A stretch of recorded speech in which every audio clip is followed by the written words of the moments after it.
And the Galway takeover continues. I'm delighted to say Aoibheann Reilly is with us. Aoibheann, good morning to you. How are you getting on? Hi, I'm good, thanks. How are you? Yeah, very good. So you made your Ireland debut at the weekend. What about the actual experience itself was something that might have surprised you in the aftermath? You're like, oh, I didn't realise it was going to feel like that, or it was going to go that way.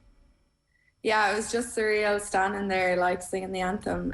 That's when it really hit, and the attendance was crazy. Like we had a record crowd there on Saturday, so that was just something else. That makes a big difference as well, doesn't it? Oh yeah, completely. Like it just really, the atmosphere was just insane. I couldn't get over it. When did you know you were getting picked? So we found out on Monday as a team all together. So I knew for the full week then, and I had to try to keep it quiet. And plenty of time to get tickets for family and friends? Yeah, exactly, yeah.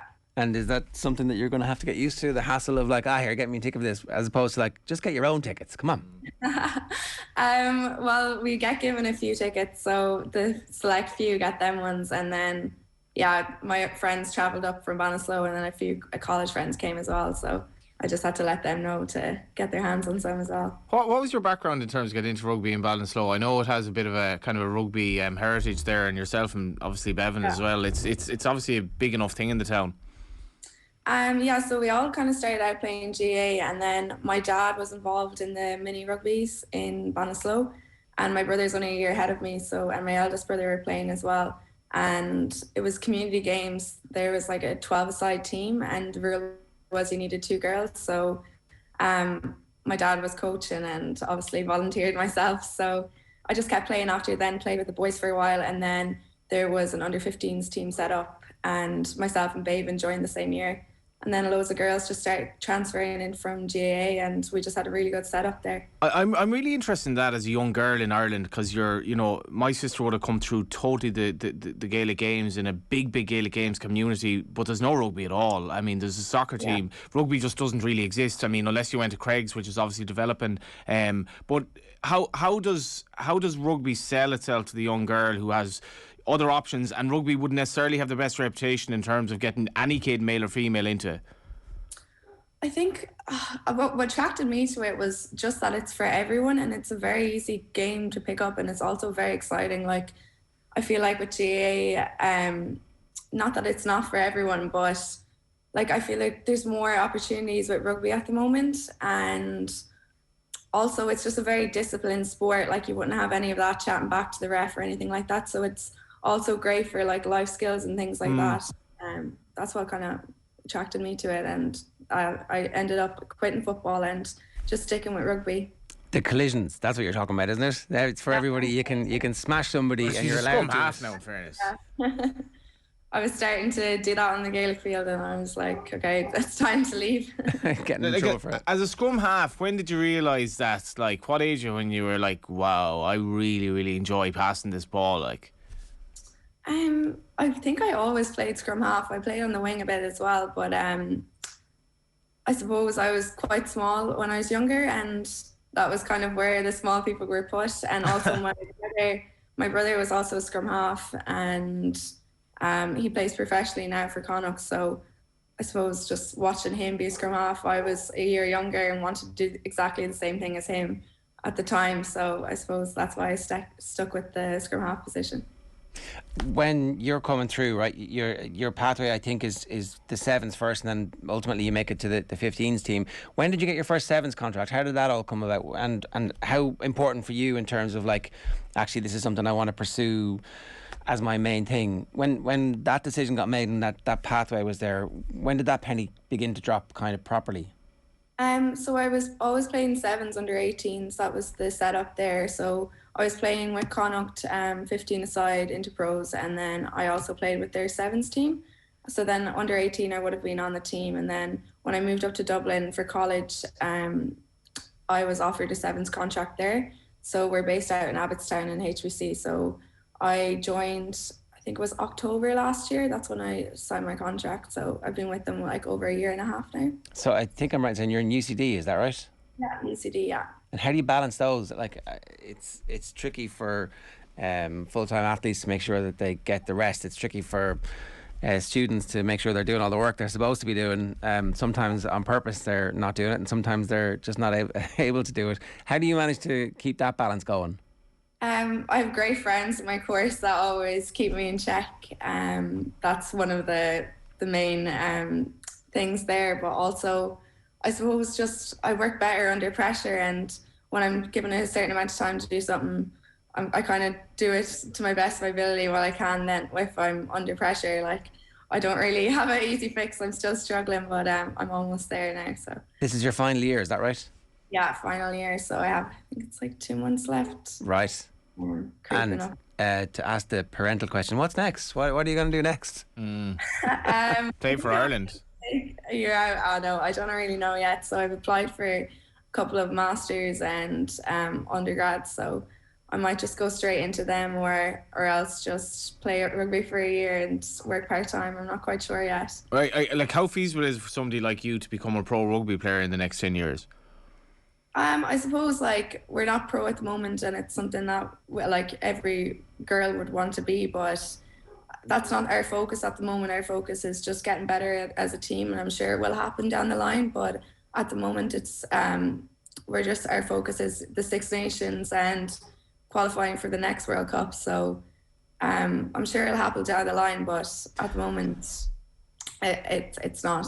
Because there is a pathway where you could spend some time in England or even France. Is that something that you've thought about? Like, is that, yeah, I'd love to play in the Prem, but I'm also really enjoying sevens at the moment, and I like the way I can intertwine between sevens and 15s, and also play AIL here in Ireland. So at the moment, I'm going to stick to that. But yeah, I'm sure it's something I would look to do down the line. Yeah, you've a lot to mix in. So how do you what's the extent of Ireland training? I mean, obviously you're pining for a professional game, but how much can you guys actually do, considering the players have so much else going on? For 15s, yeah, we come into camp on a Wednesday for the Six Nations, and then we'll be training Wednesday, Thursday, Friday, and then match Saturday, or some of the fixtures are on a Sunday as well. So I'm not quite sure what the other girls do, but they just get time off work. And yeah, that's just the sacrifice we make. And like last weekend, were you expecting to start? I know you said you got an early nod, but definitely not. No, I was so surprised seeing my name there. But yeah, a huge honour. It must be some experience. Your family are up, coming from the west of Ireland, playing in front of a record crowd. As you say, the national anthem. And I guess were you happy with your performance in the end?